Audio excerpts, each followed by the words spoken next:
Hello students, अस्सलाम वालेकुम। उम्मीद है आप सब खैरियत से होंगे।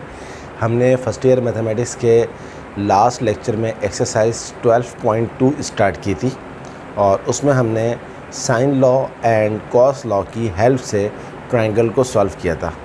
आज भी हम एक्सरसाइज 12.2 को ही कंटिन्यू करेंगे, लेकिन आज जो क्वेश्चंस हैं वो हैं word problems of sine law and cosine law.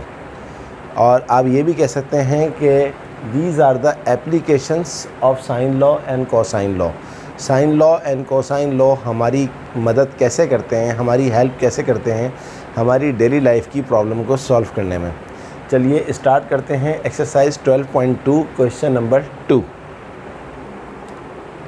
What is question number 2?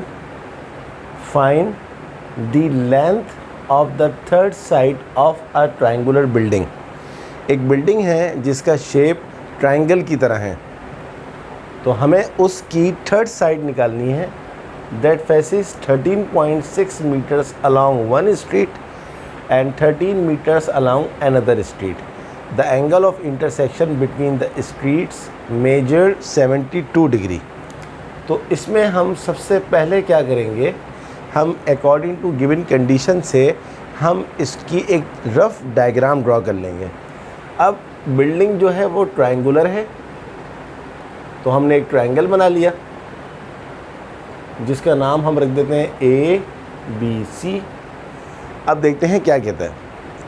कहता है एक साइड पे जो गली है, वन स्ट्रीट रोड है, वो है 13.6 मीटर। तो हम कह देते हैं ये एक रोड है 13.6 meter and 13 meters along another street. और जो दूसरी स्ट्रीट है, जो दूसरा रोड है, वो 13 मीटर है। और क्या लिखा हुआ है? The angle of intersection between the streets measure 72 degree. इन दोनों स्ट्रीट्स के दरमियान जो एंगल है वो कितना है? 72 डिग्री।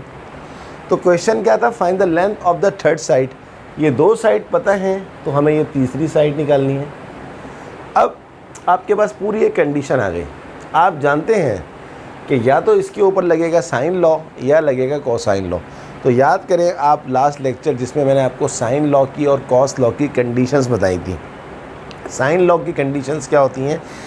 साइन लॉ कब यूज़ होता है? जब हमारे पास दो एंगल हो और कोई भी साइड हो। तो एंगल तो एक है, तो साइन लॉ की पहली कंडीशन फेल हो गई। दूसरी कंडीशन ये होती है कि हमारे पास दो साइड हो और एक एंगल ऐसा हो जो किसी भी साइड के करस्पॉन्डिंग हो, यानी कि साइड के सामने लिखा हो। तो अगर ये 72 डिग्री 13.6 के सामने यानी कि इधर होता, या ये 72 डिग्री 13 मीटर के सामने इधर होता, तब भी साइन लॉ रख सकता था। तो साइन लॉ की सेकंड कंडीशन भी फेल हो गई। अब बात करते हैं कॉस लॉ की। कॉस लॉ क्या होता है? When two side and included angle. तो अगर दो साइड हो और दो साइड के बीच में एंगल हो तो क्या यूज़ होता है? कॉस लॉ यूज़ होता है। तो ये दो साइड्स हैं और इन दो साइड्स के बीच में हमारे पास क्या है? एंगल आ गया, इंक्लूडेड एंगल 72 डिग्री। और हमें क्या निकालना है? एक्स। अब याद करें मैंने आपको क्या बताया था कि कॉस रूल का या कॉस लॉ का फॉर्मूला नहीं होता। मतलब 6 फार्मूले हैं, लेकिन हम सारे सवाल जिसमें कॉस लॉ होता है हम उनको फार्मूलों के बगैर ही करना सीखेंगे। और मैंने आपको लास्ट लेक्चर में वो कुछ क्वेश्चंस करवाए भी थे। तो क्या है लॉजिक कॉस रूल की या कॉस लॉ की? एंगल के सामने वाली साइड के ऊपर फोकस करें। एंगल के सामने वाली साइड है एक्स, इसका आप कर दें स्क्वायर। बाकी दोनों साइड्स का भी स्क्वायर कर दें प्लस के साइन के साथ। -2 लगा दें, ये फॉर्मूले का -2 है, और मल्टीप्लाई कर दें इन दोनों साइड से और लगा दें कॉस। और एंगल क्या है? इन दोनों साइड्स का इंटरसेक्शन वाला इंक्लूडेड एंगल 72 डिग्री। अब ये सारा काम आप साइंटिफिक कैलकुलेटर से डायरेक्ट कर सकते हैं। साइंटिफिक कैलकुलेटर आपके कोर्स में अलाउ है। तो इसका जो आंसर आ जाएगा, जब ये सारा का सारा काम आप कैलकुलेटर से कर लेंगे, तो ये आ जाएगा 244.69। लेकिन आपको एक्स स्क्वायर नहीं चाहिए, आपको एक्स चाहिए। तो अब आप कर लेंगे x इज़ इक्वल्स टू 244.69। जब स्क्वायर हटेगा तो उस साइड के ऊपर लग जाएगा जनाब स्क्वायर रूट। तो x इज़ इक्वल्स टू 244.69 का स्क्वायर रूट होता है 15.64 सेंटीमीटर। तो जो लेंथ ऑफ थर्ड साइड है वो क्या आ गई 15.64। वर्ड प्रॉब्लम का जो आंसर होता है वो भी वर्डिंग में दिया जाता है और वर्डिंग आपको यहीं से मिल जाएगी। उसने बोला था find the length of the third side, तो आप लिख दें length of the third side is 15.64 centimeter. This is our final answer. तो देखा आपने कि एक हमारी डेली लाइफ की एग्जाम्पल, या आप ये कह सकते हैं applications of sine rule and cos rule कितनी आसानी से लग गया। कंडीशंस आपको पता होनी चाहिए। चलें नेक्स्ट क्वेश्चन करते हैं, देखते हैं नेक्स्ट क्वेश्चन में, नेक्स्ट वर्ड प्रॉब्लम में हमसे क्या पूछा जा रहा है। I hope students you understand this question. तो इसको मैं अब रब कर देता हूँ।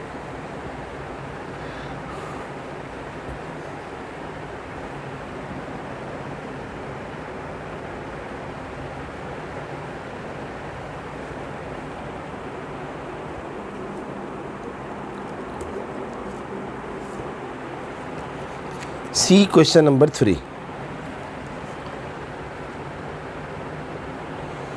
If one side of a triangle is y units long and other side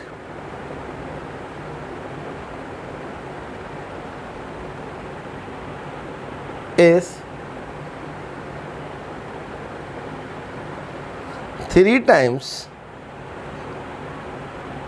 as long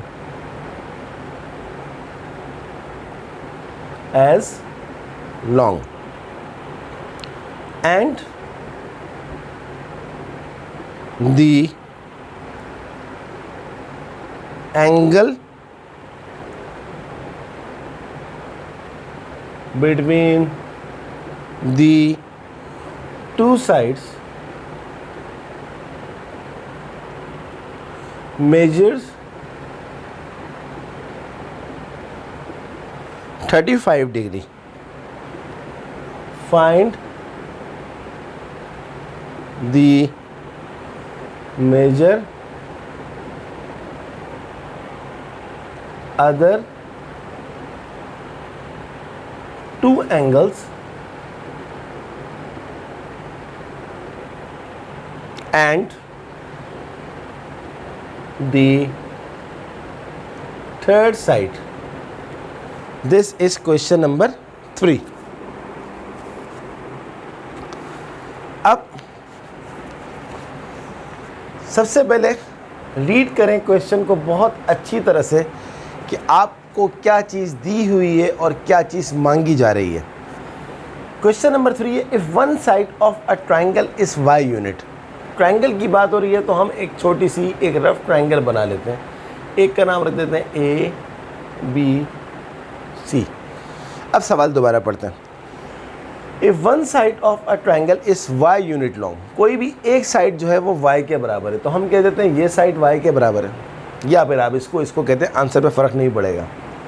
और क्या कहता है, another side is 3 times as long, दूसरी साइड जो है वो इस साइड के मुकाबले में 3 गुना ज़्यादा है। 3 times का मतलब है पहले वाली चीज़ को 3 से मल्टीप्लाई कर दो, तो जब y को 3 से मल्टीप्लाई करेंगे तो ये आ जाएगा 3y। And the angle between the two sides, दोनों साइड्स के दरमियान जो एंगल है जिसको हम इंक्लूडेड एंगल कहते हैं, वो कितना दिया हुआ है 35 डिग्री। अब क्वेश्चन क्या है, find the measure other 2 angles and the third side. आपको ये एंगल अल्फा भी निकालना है, बीटा भी निकालना है, और ये साइड जिसका नाम हम रख देते हैं एक्स, ये भी निकालना है। 3 चीज़ें निकालनी है, 2 एंगल और 1 side.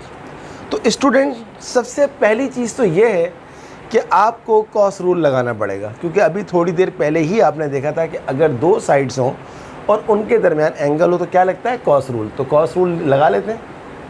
X square is equal to पहली साइड का स्क्वायर यानी कि वाई का स्क्वायर, दूसरी साइड का स्क्वायर यानी कि 3y का स्क्वायर, -2 लगा देंगे फॉर्मूले का, पहली साइड मल्टीप्लाई बाय दूसरी साइड, एंड कॉस ऑफ कितना दिया हुआ है 35 डिग्री, और इस पूरे के ऊपर लगता है square root, sorry square root जब लगेगा जब स्क्वायर वहाँ से हटेगा, तो अभी मैं स्क्वायर वहाँ से नहीं हटा रहा। y का स्क्वायर y स्क्वायर, 3y का square 9y square, 2y into 3y, 2 3 ज़ा 6, y into y square 6y square. यहाँ से आप ले लेंगे, ये आ गया आपके पास cos 35 डिग्री। अच्छा, x square is equal to 9y square and plus 1y square, ये कितना होता है 10y square minus 6y square cos 35 degree x square. अब हम एक काम करते हैं, इन दोनों में से हम निकाल लेते हैं सिर्फ y स्क्वायर को बाहर। तो जब y स्क्वायर को बाहर करेंगे तो यहाँ क्या बचेगा 10 और यहाँ क्या बचेगा 6 cos 35 डिग्री। अब हम हटाते हैं स्क्वायर, जब हम स्क्वायर हटाते हैं तो क्या लग जाता है स्क्वायर रूट। ये y स्क्वायर रूट से बाहर आएगा तो क्या बन जाएगा y, और यहाँ क्या रह जाएगा 10 माइनस 6 cos 35 का रूट इज इक्वल्स टू। अब आप अपना साइंटिफिक कैलकुलेटर लें, स्क्वायर रूट का बटन दबाएं, 10 माइनस 6 मल्टीप्लाई बाय cos 35 जब आप निकालेंगे तो आपके पास जो आंसर आ जाएगा वो आ जाएगा 2.25y, and this is the answer of third side. तो ये हमारी तीसरी साइड आ गई 2.25y। यही हमारी रिक्वायरमेंट थी पहली, find the measure other two angles and the third side. तो पहले थर्ड साइड निकाल ली, जाहिर सी बात है पहली साइड y की फॉर्म में है, दूसरी साइड भी y की फॉर्म में है, तो तीसरी साइड भी y की फॉर्म में ही आएगी।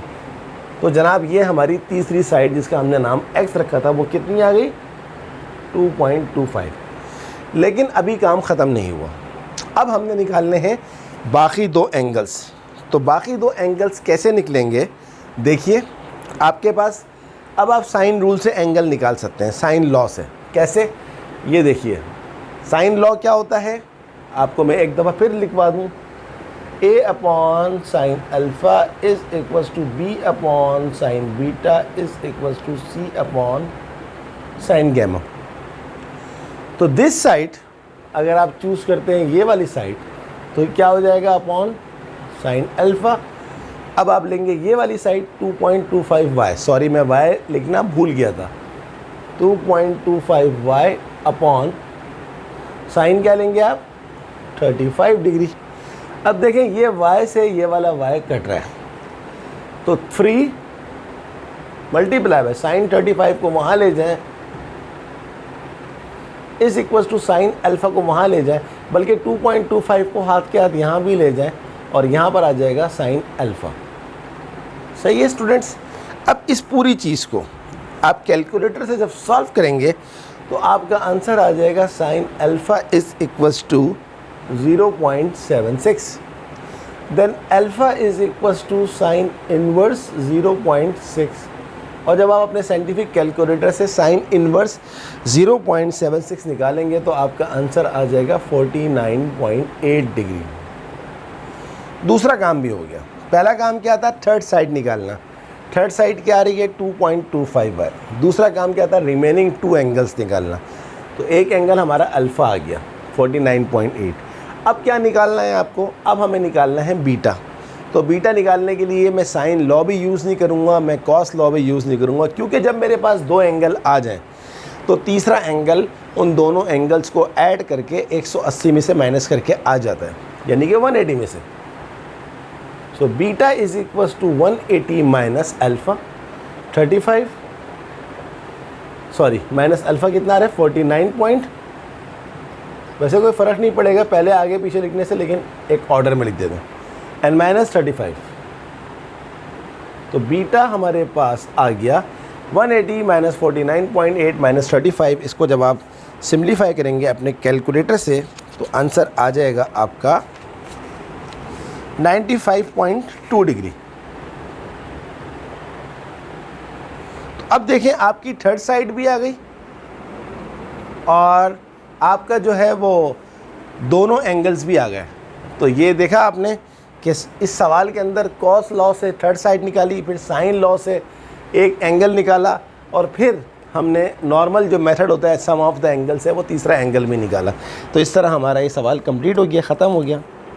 चलते हैं देखते हैं क्वेश्चन नंबर 4 में हमसे क्या पूछा जा रहा है। इसको अब रब कर देते हैं। आई होप कि आपको बहुत अच्छी तरह समझ में आ रहा होगा ये।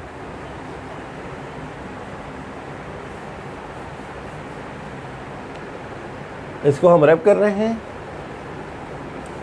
अब हम लिखेंगे question number 4। What is question number 4? If the length of larger side of a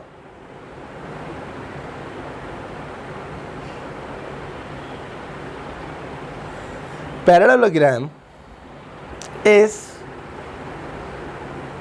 55 centimeter and one diagonal of the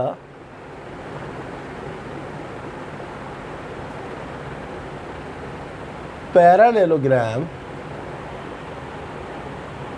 makes angles of measure 30 degree and 50 degree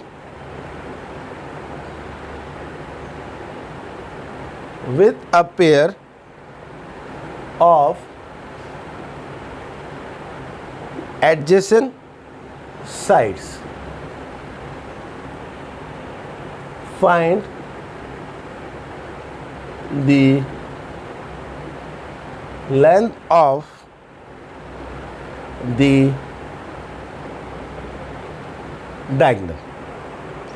तो इस सवाल में जो सबसे अहम सबसे इम्पॉर्टेंट चीज़ है वो है एक डायग्राम, और उस डायग्राम का नाम क्या है? पैरेललोग्राम। तो अगर किसी स्टूडेंट को ये ही नहीं पता कि पैरेललोग्राम क्या होती है, वो कैसे बनती है, तो वो तो ये सवाल कर ही नहीं सकता, इम्पॉसिबल है। तो सबसे पहले मैं आपको बताता हूँ पैरेललोग्राम क्या होती है। A parallelogram is a four-sided figure. Parallelogram की 4 साइड्स होती हैं, 2 साइड छोटी होती हैं और 2 बड़ी होती हैं, और जो छोटी वाली 2 होती हैं वो भी बराबर होती हैं और जो बड़ी वाली 2 होती हैं वो भी बराबर होती हैं। बना के दिखाता हूँ मैं आपको।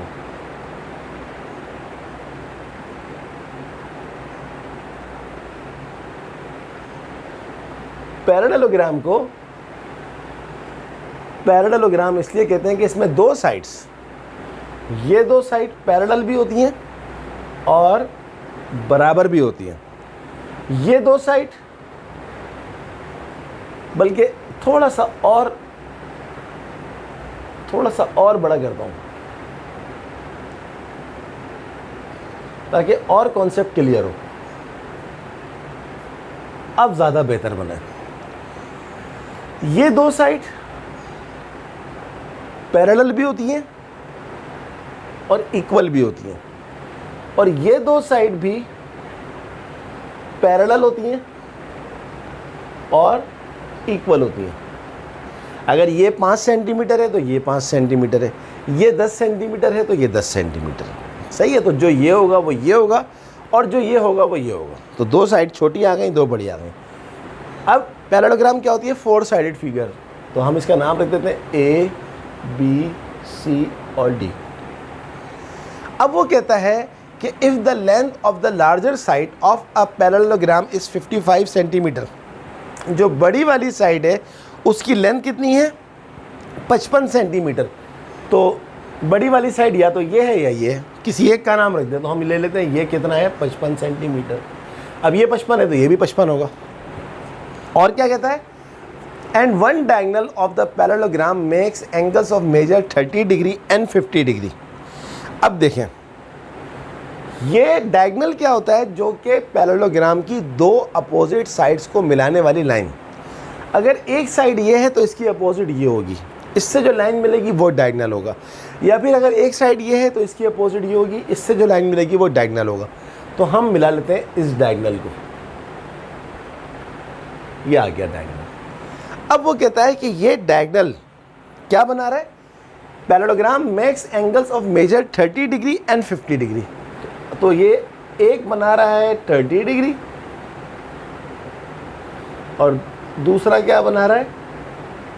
50 डिग्री। एक 30 और एक 50 डिग्री। सवाल क्या था?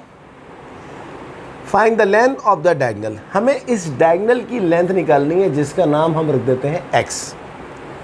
अब स्टूडेंट, पैरेललोग्राम को पैरेललोग्राम कहते ही इसलिए कि इसमें दो साइड्स पैरेलल होती हैं।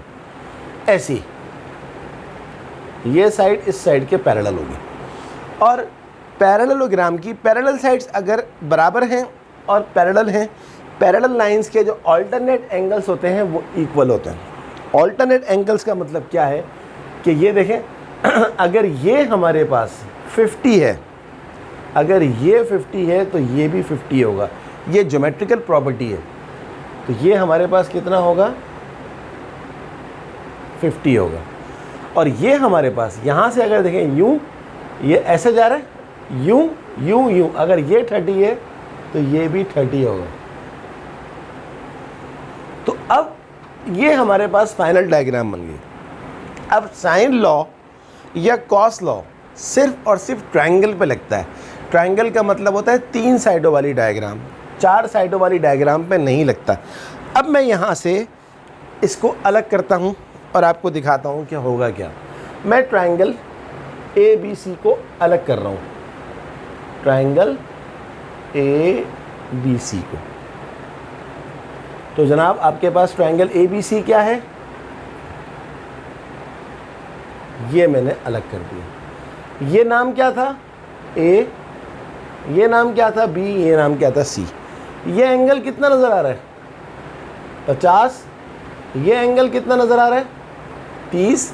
साइड AB कितनी नज़र आ रही है? 55 सेंटीमीटर। और हमें निकालना क्या है? AC यानी कि डायगोनल। तो स्टूडेंट्स, अब आपको जानते हैं आप इस बात को कि अगर आपके पास 2 एंगल हों तो तीसरा एंगल तो खुद ब खुद निकल जाता है 180 में से माइनस करके। तो एंगल B आपके पास क्या हो जाएगा? 180 minus 50 minus 30।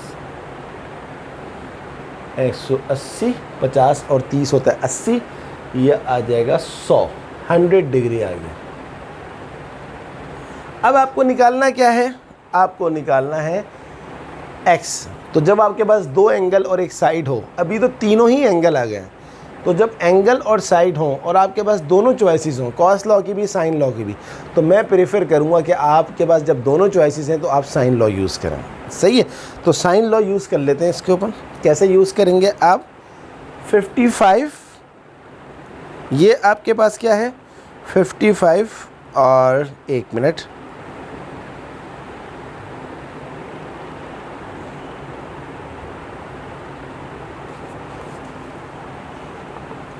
Ji 55 upon sine 30 is equals to x upon sine 100। तो ये हो जाएगा 55 into sine 100 upon sine 30 which is equals to x। तो आप जब 55 साइन 100 अपॉन साइन 30 को डिवाइड करेंगे, 1 मिनट मैं इसको दोबारा चेक कर लेता हूँ।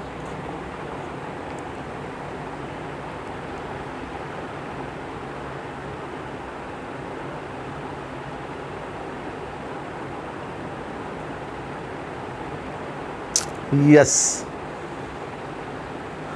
एक प्लीज़ थोड़ा सा रुकें। ये 30, ये 30, ये 50, ये 50। यस, जब आप इस पूरे को सॉल्व करेंगे तो आपके पास जो x का वैल्यू आ जाएगा वो आ जाएगा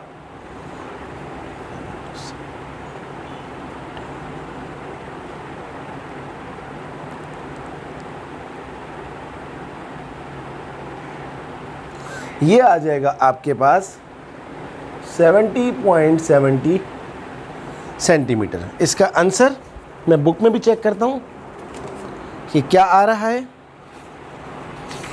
12.2 का question number 4, yes 70.7 centimetre, 100% correct.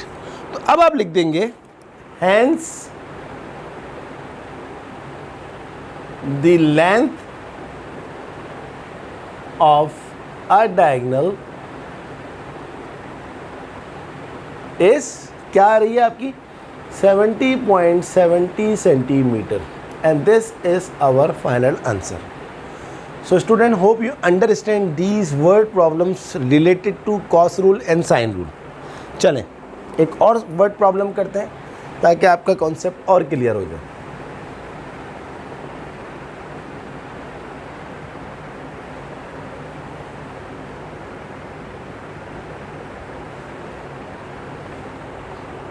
Question number 5,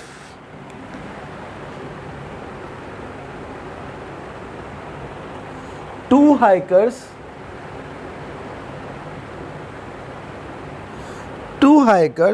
start from the same point. One walks 9 kilometer heading east. The other one 10 kilometer heading 55 degree north east. How far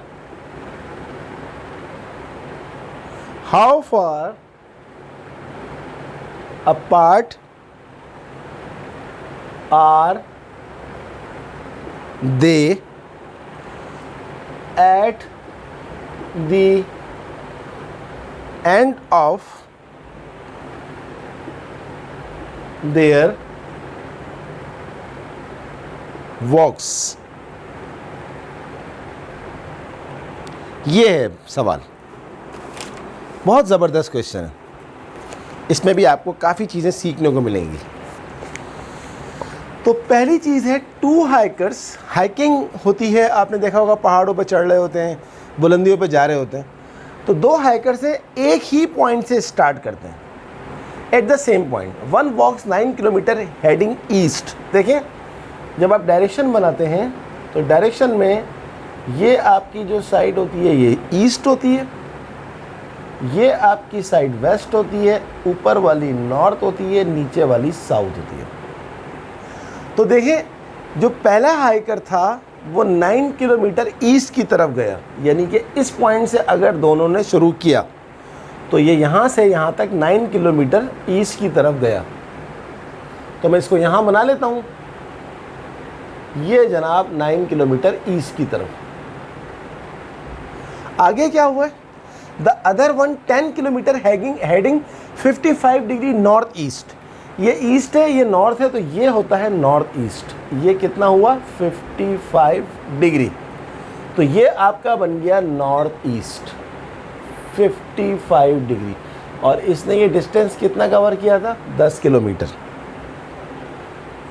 अब क्या बोलता है वो, how far apart are they at the end of their walks.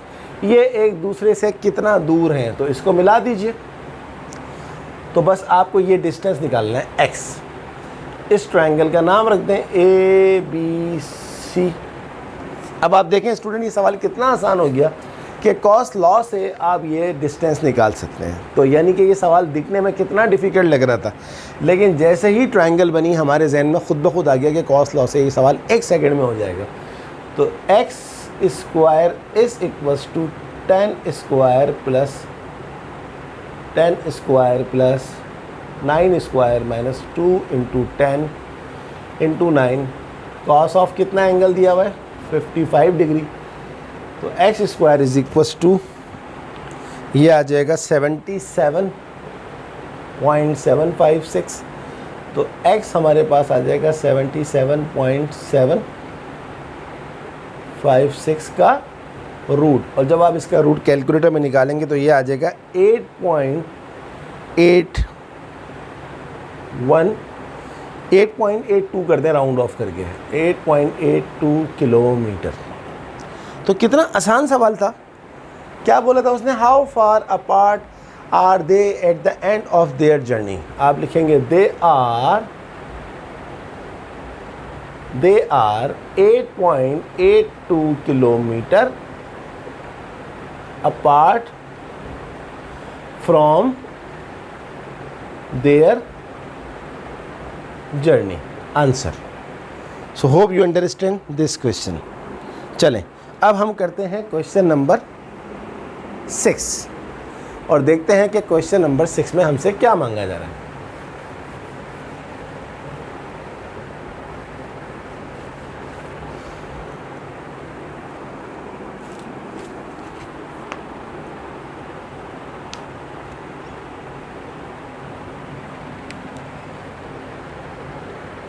Question number 6. A hiker walks due east at 4 kilometer per hour and a second hiker starting at the same point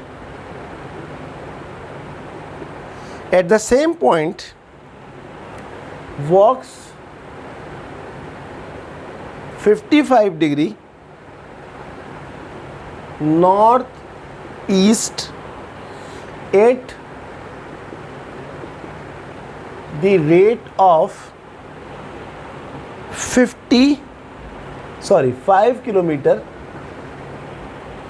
per hour. इसका मतलब क्या है अभी मैं आपको बताता हूं। How far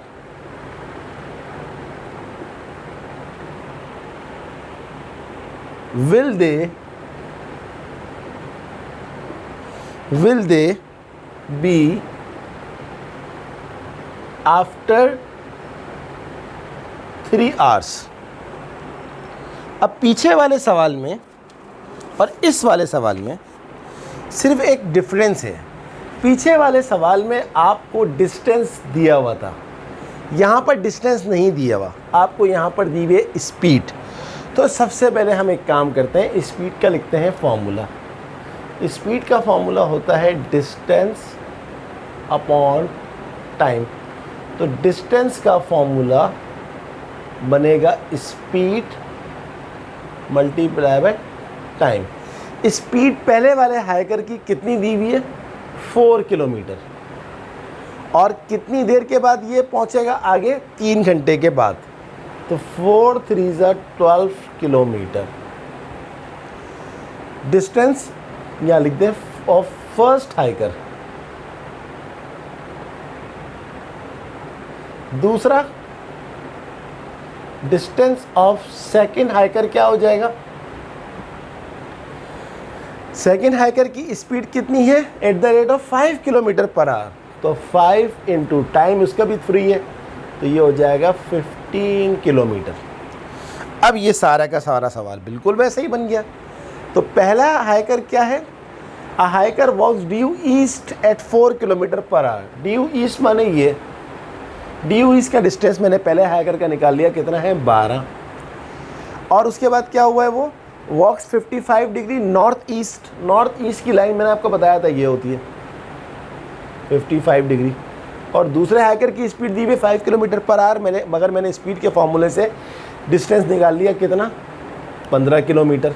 ये 12 किलोमीटर है और ये 15 किलोमीटर, और हमें निकालना है x। तो दोबारा क्या बन गया स्टूडेंट? ये कॉस रूल बन गया। देखा आपने कॉस रूल कितना ज़बरदस्त होता है। तो x square is equals to 15 का स्क्वायर प्लस 12 का square minus 2 into 15 into 12 cos of 55 degree. ये मैं डायरेक्ट लिख रहा हूँ क्योंकि अब आपको आता है, इस पूरे को सॉल्व करेंगे, फिर इसका स्क्वायर रूट निकालेंगे तो आपका आंसर आ जाएगा 12.74।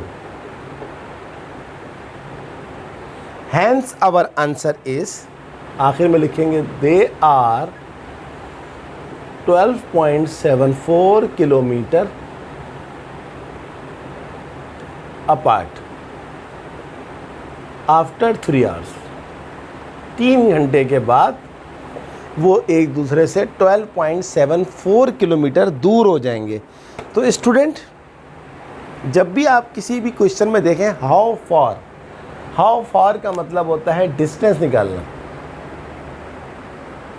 और अगर आप कहीं देखें हाउ लॉन्ग का मतलब है टाइम निकालना। चलिए नेक्स्ट क्वेश्चन करते हैं। नेक्स्ट क्वेश्चन हमारा होगा क्वेश्चन नंबर 7। देखते हैं क्वेश्चन नंबर 7 में हमसे क्या मांगा जा रहा है।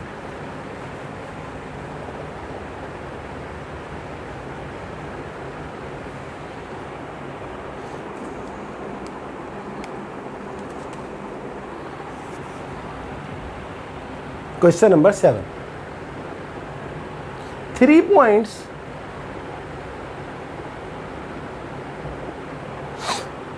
A,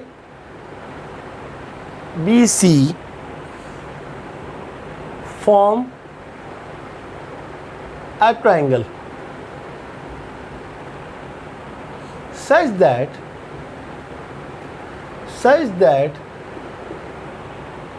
the ratio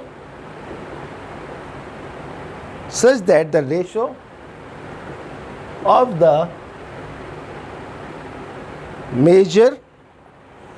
measures of their angles is 1:2:3. Find the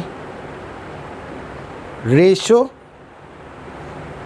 of the lengths of the sides। बहुत अच्छा सवाल। कह रहा है 3 पॉइंट्स हैं ट्राइंगल पे, 3 पॉइंट्स फॉर्म अ ट्राइंगल, और इन तीनों पॉइंट्स का नाम उसने क्या रखा है? ABC। तो हम भी नाम रख देते हैं इसका, जो उसने बोला हम वही नाम रख देते हैं, ABC। और हम जानते हैं कि A को हम कहते हैं एंगल अल्फ़ा, B को हम कहते हैं एंगल बीटा, और C को हम कहते हैं एंगल गैमा। अब उसने कहा है 3 पॉइंट्स ABC से ट्रायंगल बनी और उनके एंगल्स के दरमियान जो रेशो है वो 1:2:3 है।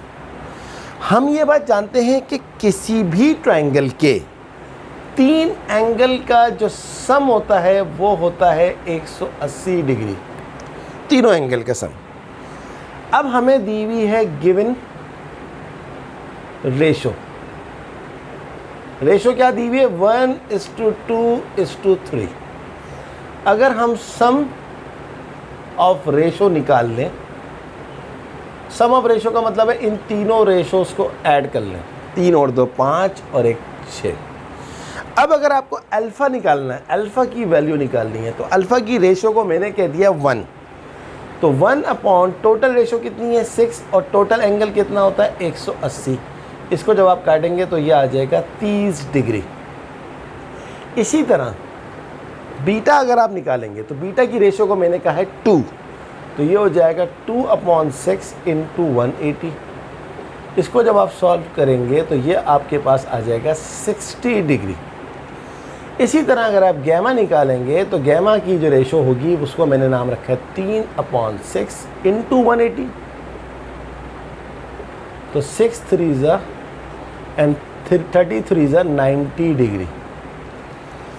आप सोच रहे होंगे कि मैंने अल्फ़ा को 1 अपॉन कह दिया, बीटा को 2 अपॉन कह दिया, गैमा को 3 अपॉन कह दिया। अगर हम इसको उल्टा कर दें तो कर दें। आप अल्फ़ा को 3 अपॉन कर दें और गैमा की रेशो को 2 कर दें, बीटा को 1 कर दें, इससे आपके आंसर पे कोई फ़र्क नहीं पड़ेगा। तो अब आप गौर से देखें, आपका अल्फ़ा आ गया, आपका बीटा आ गया, आपका गैमा आ गया। तो अब अल्फ़ा का आपकी वैल्यू कितनी आ रही है मैं यहाँ लिख देता हूँ। अल्फ़ा मैंने निकाला 30 डिग्री, बीटा मैंने निकाला 60 डिग्री और गैमा मेरे पास आ रहा है 90 डिग्री।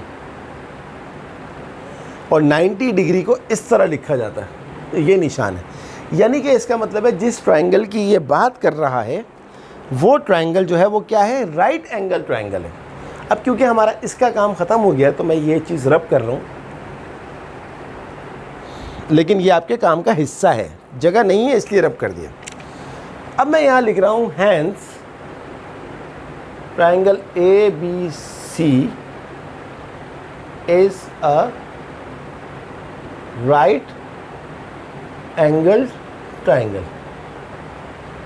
क्यों राइट एंगल ट्रायंगल है? क्योंकि एक ऐसी ट्रायंगल जिसमें एक एंगल 90 डिग्री का उसको राइट एंगल ट्रायंगल कहते हैं। अब ये 30 डिग्री राइट एंगल ट्रायंगल है क्योंकि जिस राइट एंगल ट्रायंगल में सबसे छोटा एंगल 30 डिग्री है उसको बोलते हैं 30 डिग्री राइट एंगल ट्रायंगल।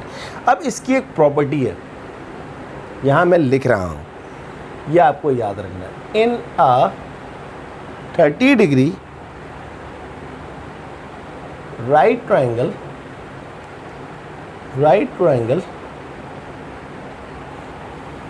या राइट एंगल ट्रायंगल, बात एक ही है। Side opposite to 30 degree is half of the hypotenuse। ये कहता है कि राइट एंगल ट्रायंगल अगर 30 डिग्री राइट एंगल ट्रायंगल है तो उसमें जो साइड होगी 30 डिग्री के अपोजिट वो हाफ होगी हाइपोटेन्यूज के। यानी कि अगर मैं कहता हूँ लेट हाइपोटेन्यूज मेरा क्या है, यहाँ पर आपको नज़र आ रहा होगा AB 90 डिग्री के सामने वाली जो साइड होती है वो कहलाती है हाइपोटेन्यूज। तो ये मैंने लेट कर लिया कि let hypotenuse AB is equals to x। तो अकॉर्डिंग टू क्वेश्चन 30 डिग्री के सामने वाली साइड क्या हो जाएगी, half of x according to this theory. तो दिस इम्प्लाइज दैट BC बराबर किसके हो जाएगा 1/2x। अब आपके पास AB आपके पास क्या है x है, तो ये आपके पास 1/2x हो जाएगा। तो अब आपको निकालना है ये वाली साइड, B के सामने वाली साइड को बोलते हैं B। तो आप जानते हैं कि राइट एंगल ट्रायंगल में थर्ड साइड निकालने के लिए आपके पास क्या होता है, पाइथागोरस थ्योरम। तो पाइथागोरस थ्योरम क्या होता है, square of the hypotenuse is equal to the sum of the square of other two side. तो हाइपोटेन्यूज आपके पास x है, x का स्क्वायर, और आपके पास एक साइड जो है वो 1/2x है, इसका स्क्वायर, और दूसरी साइड आपको पता नहीं है, इसको आपने b कह दिया। तो x square is equals to 1/2x square क्या होता है 1/4x square plus b square. इसको वहाँ ले जाए तो ये हो जाएगा x square minus 1/4x square is equals to b square. और जब आप इसको करेंगे तो आपके पास आ जाएगा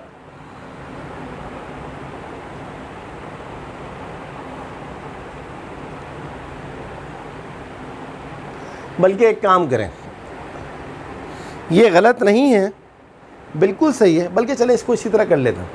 4 1 4, 4 माइनस 1 जो होता है वो होता है 3/4x² is equals to b²। यहाँ से आपके पास जब स्क्वायर हटेगा तो वहाँ रूट लगेगा, तो रूट लगेगा तो ये हो जाएगा 3/4 का रूट क्या होता है 2, ये आ गया आपके पास b। तो जनाब आपके पास ये साइड आ गई √3/2x। तीनों साइड्स आ गई आपके पास। अब आपको क्या निकालना है, अब आपको निकालना है इन तीनों साइड्स की रेशो। यही तो हमारे क्वेश्चन की रिक्वायरमेंट थी। Hence AB BC AC, AB BC AC। AB आपके पास कितना है x, BC कितना है 1/2x, AC अभी हमने निकाला था √3/2x। तो तीनों से तो x कट गया, यहाँ बचा 1, यहाँ बचा 1/2, यहाँ बचा √3/2। अब इन तीनों को 2 से मल्टीप्लाई कर दें, 1 × 2, 1/2 × 2, √3/2 × 2। 1 2 ज़ा 2 रेशो, 2 से 2 कट गया, 1 बचा, 2 से 2 कट गया √3। तो हमारा आंसर आ गया 2:1:√3। और यही तो उसने कहा था find the ratio of the length of the sides. So this is our answer. पहली साइड, दूसरी साइड, तीसरी साइड की ratio. I hope you understand this question. बहुत ज़बरदस्त क्वेश्चन था और इसके अंदर आपने राइट एंगल ट्रायंगल की थ्योरी की हेल्प से सवाल किया है। चलें last question of today's class उसको भी देख लेते हैं और एक्सरसाइज का भी लास्ट क्वेश्चन है। जो हमारा नेक्स्ट क्वेश्चन है क्वेश्चन नंबर 8, इसको भी कर लेते हैं। A piece of plastic strip is 1 meter long, is banked to form an isosceles, सही से लिख दूं इसको मैं, isosceles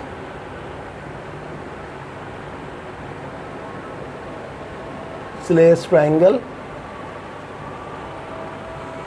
with 95° as measures of its largest angle. Find the length of these sides. Solution क्या है इसका सॉल्यूशन? सबसे पहले तो हम एक आइसोसेलेस ट्रायंगल बना लेते हैं। आइसोसेलेस ट्रायंगल क्या होती है? एक ऐसी ट्रायंगल जिसकी 2 साइड्स बराबर होती हैं और 2 एंगल्स बराबर होते हैं। तो हम सपोज कर लेते हैं ये ABC हमारी आइसोसेलेस ट्रायंगल है और ये इसकी 2 साइड्स बराबर हैं और आइसोसेलेस ट्रायंगल का जो सबसे बड़ा एंगल होता है वो उसकी 2 इक्वल साइड के दरमियान वाला एंगल होता है। तो ये दरमियान वाला एंगल हमें दिया हुआ है 95°। और आप जानते हैं कि इसके बेस एंगल भी बराबर होता है। तो अगर आपको दरमियान वाला एंगल दिया हुआ है तो बेस एंगल कैसे निकलेगा? सिंपली आप 180 में से 95 माइनस करें और 2 से डिवाइड कर दें। तो ये हो जाएगा 85/2, ये आपके पास आ जाएगा 44.5°। तो जनाब ये आपके पास आ गया 44.5 और ये आ गया 44.5°। अब अकॉर्डिंग टू क्वेश्चन, अच्छा इसका नाम हमने रख दिया x, इसका नाम हमने रख दिया x, क्योंकि आइसोसेलेस ट्रायंगल है तो 2 साइड्स बराबर होती हैं। अब हम कॉस रूल से side AB in terms of x निकाल लेते हैं। तो क्या हो जाएगा? AB² is equals to x² plus x² minus 2 × x × x। और एंगल क्या लेंगे, cos 95 डिग्री।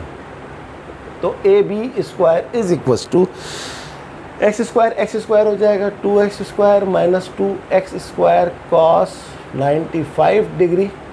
तो ए बी का स्क्वायर इज इक्वल टू, यहाँ से आप x स्क्वायर बाहर निकाल लें, 2 माइनस 2 cos 95, और बल्कि नहीं, अब दोनों तरफ स्क्वायर रूट ले लें। तो एक्स स्क्वायर का जो स्क्वायर रूट होगा वो x आ जाएगा, और 2 माइनस 2 cos 95 का स्क्वायर रूट, बल्कि ले लेते हैं, आप कंफ्यूज हो जाएंगे, इस पे भी स्क्वायर रूट आ जाएगा और इस पे भी स्क्वायर रूट आ जाएगा, दोनों पे स्क्वायर रूट लगा दिए। तो 2 माइनस 2 cos 95 का जो स्क्वायर रूट होता है वो होता है 2.1743, और एक्स स्क्वायर जब रूट से बाहर आ जाएगा तो ये आ जाएगा x। बस अब हमारी तीसरी साइड भी आ गई, कितनी आ गई, 2.174x। तो इसका काम हमारा ख़त्म हो गया, इसको रब कर देते हैं। निकालना क्या है, तीनों साइड्स। अब तीनों साइड्स निकाल लेते हैं, काम हमारा ऑलमोस्ट दी एंड हो गया। अब उसने खुद कहा है कि ये जो पूरी की पूरी ट्रायंगल है, ये एक स्ट्रिप जो कि 1 मीटर लंबी थी उसको मोड़ के बनाई गई है। तो मोड़ के बनाने का मतलब है पहली साइड x, दूसरी साइड x, तीसरी साइड है 2.174x। इन तीनों का सम डेफिनेटली 1 के बराबर आ जाएगा। तो x और 2 इंटू दिस, तो ये हो जाएगा 3.47x is equal to 1, x is equal to 1/3.47। तो ये आपके पास आ जाएगा 0.288। तो पहली साइड आपके पास क्या आ गई, 0.288। दूसरी साइड भी x है तो वो हो जाएगा 0.288। तीसरी साइड क्या है, 2.174x, यानी कि 2.174 मल्टीप्लाई बाय 0.288। इसको जब आप कैलकुलेटर से सॉल्व करेंगे तो आपका आंसर आ जाएगा 0.42। सही है जनाब, तो ये आ गया 0.42। तो 0.288 0.42। और अगर आप चाहें, क्योंकि ये सारे के सारे सेंटीमीटर में हैं, अगर ये सारे के सारे मीटर में हैं क्योंकि 1 मीटर लॉन्ग थी, अगर आप इसको सेंटीमीटर में लिखना चाहें तो आपको इसको 100 से मल्टीप्लाई करना पड़ेगा। तो ये हो जाएगा और 28.8 सेंटीमीटर, 28.8 सेंटीमीटर और 42 centimetre. This is our answer. Hence all three sides of a triangle are 28.8 centimeter, 28.8 centimeter and 42 centimeter. So student, this is our today's class. I hope you understand this class. Exercise 12.2 has finished. और आप इसकी खूब practice करें। मैंने आपको सारे सवाल करवा दिए। नेक्स्ट एक्सरसाइज बहुत ज़्यादा इंपॉर्टेंट है, बिल्कुल भी उस क्लास को मिस नहीं करिएगा। एक्सरसाइज 12.3। स्टूडेंट, अगर अभी तक आपने मेरे चैनल को सब्सक्राइब नहीं किया तो काइंडली इसको सब्सक्राइब करें, मेरी वीडियोस को लाइक करें, बेल आइकन को प्रेस करें ताकि आपको सारी वीडियोस फ़ौरन मिल जाया करें। इसके अलावा मेरी वीडियोस को अपने दोस्तों को, फ्रेंड्स को, अपने